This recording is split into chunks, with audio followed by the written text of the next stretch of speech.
नमस्कार. नुकताच जागतिक पुस्तक दिन होऊन गेलेला आहे आणि बिलेटेड जागतिक पुस्तक दिनाच्या हार्दिक शुभेच्छा. काय वाचताय ना, माझ्या जीवनात जेव्हा मी इकडं तिकडं बघत असते तेव्हा मला अगदी छोट्या छोट्या गोष्टींमुळं डिप्रेशनमध्ये गेलेली लोक, मुलं, मोठी माणसं दिसतात.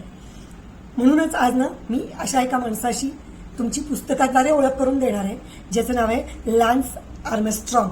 हा आहे अमेरिकेच्या टेक्सास या शहरातला. वयाच्या 25व्या वर्षी त्याच्या शरीरभर कॅन्सर पसरलेला होता.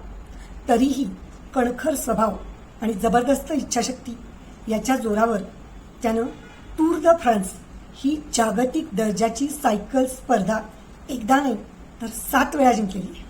आणि या स्पर्धेची तयारी करताना कॅन्सरला कशी झुंज दिली, कसं कसं अपयश झेललं आणि त्यातनं दुर्दम्य इच्छाशक्तीच्या जोरावर त्यानं कसा कसा सगळा प्रवास केला, याची सुंदर कहाणी या लॅन्स आर्मस्ट्रॉंगनं स्वतःच्या भाषेत लिहिलेली आहे आणि इतकी सुंदर आहे. या पुस्तकाचं नाव आहे it's not about the bike, my journey back to life. एकदा वाचून बघा, तुम्हाला कळेल की तुम्ही ज्याला तोंड देताय किंवा तुम्ही ज्याला झुंज देताय ती खूप छोटी आहे. एकदा वाचायलाच हवं. मग वाचा आणि स्वतःची काळजी घ्या. नमस्कार.